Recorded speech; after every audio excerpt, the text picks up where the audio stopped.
Summer லீவ்ல ஊட்டிக்கு போயிருந்தோம். முதுமலை காட்டுல புலி, மான், சிறுத்தை, யானை, குரங்கு, மயிலுன்னு நிறைய மிருகங்கள் இருக்குன்னு சொன்னாங்க. நாங்க போய் பார்க்கும்போது புலி நடமாட்டத்தை பார்க்க முடியல. ஒரே ஒரு யானையை பார்த்தோம், அதுவும் கும்கி யானை. நிறைய மான் கூட்டம் இருந்துச்சு. ஒரே ஒரு மயில் பார்த்தோம், குரங்கு பார்த்தோம். ஒரு காட்டு யானையை கூட பார்க்க முடியல, சிறுத்தையும் பார்க்க முடியல.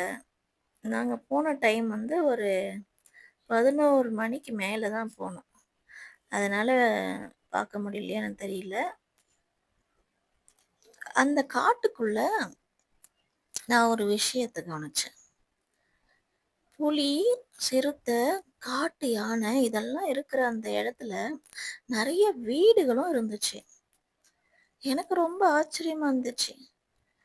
எப்படி இந்த காட்டுக்குள்ள வீடு கட்டி வாழறாங்க அப்படின்னு நான் பக்கத்தில் இருக்கிறவங்ககிட்ட கேட்கும்போது அவங்க சொன்னாங்க, அவங்கெல்லாம் பூர்வீக குடிகள், ஆதி காலத்துல இருந்தே அங்க வசிக்கிறவங்கலாம். சரி, பகல்ல ஒருவேளை பயம் இல்லாம இருக்கலாம், வெளிச்சமா இருக்கிறதுனால. இரவு நேரத்துல எப்படி அவங்க பயம் இல்லாம இங்க வாழறாங்க? அதுவும் காட்டுக்குள்ளவே புலி, கரடி, சிறுத்தை, மானு, யானைலாம் இருக்கிற அந்த காட்டுக்குள்ளேயே வீடு கட்டி வாழறாங்க. ஒரு சில கடைகள் கூட இருக்கு. இதெல்லாம் பார்க்கும்போது எனக்கு ரொம்ப ஆச்சரியமா இருந்துச்சு. இது எப்படி சாத்தியம்?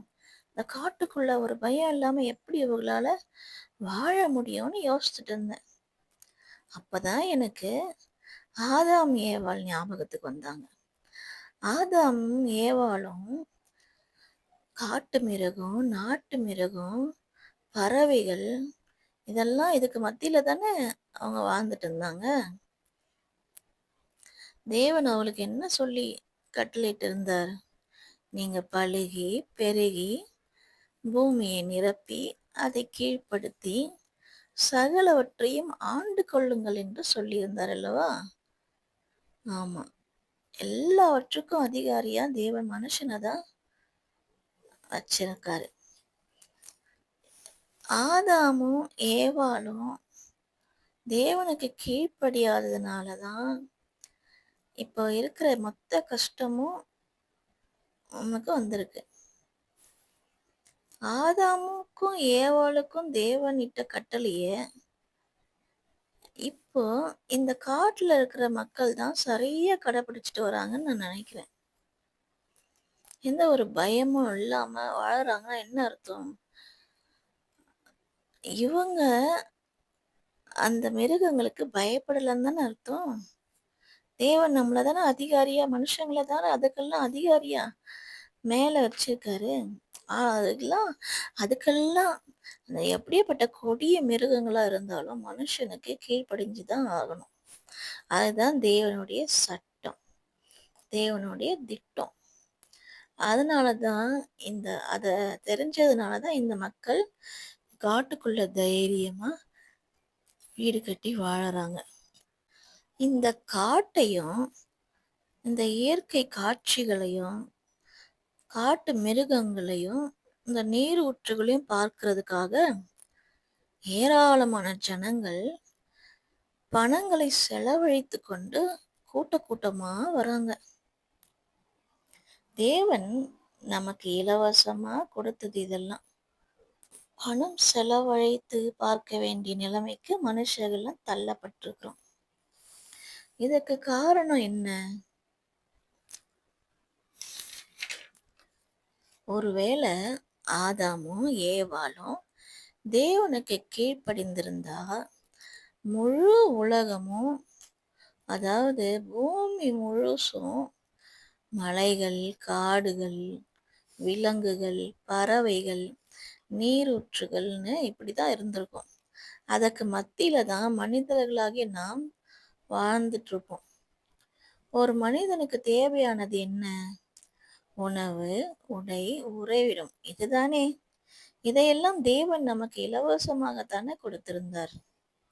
விதவிதமான கனிகள், காய்கள், கீரைகள், குடிப்பதற்கு ஆற்று நீர், உறங்குவதற்கு மரத்தின் நிழல், இல்லை என்றால் 2, 3 தென்னை மரத்து ஓலைகளை எடுத்து, மூங்கில எடுத்து, வாழை மரத்தோட நாரை உரித்து ஒரு டென்ட் மாதிரி போட்டு கூட வாழ்ந்திருக்கலாம். இந்த காட்டுக்கு நடுவில் மகிழ்ச்சியாக வாழ்ந்திருக்கலாம், எந்த விதமான டென்ஷனும் இல்லாமல். இப்போ மனுஷன் வாழறதுக்கு பணம் ரொம்ப முக்கியமாயிடுச்சு. பணம் இல்லைன்னா வாழ்க்கை ரொம்ப கடினன்ற அளவுக்கு மனிதனுடைய நிலை தள்ளப்பட்டிருக்கு. தேவன் இலவசமா கொடுத்த எல்லாவற்றையுமே நம்ம காசு கொடுத்து தான் வாங்குற நிலைமைக்கு ஆயிடுச்சு.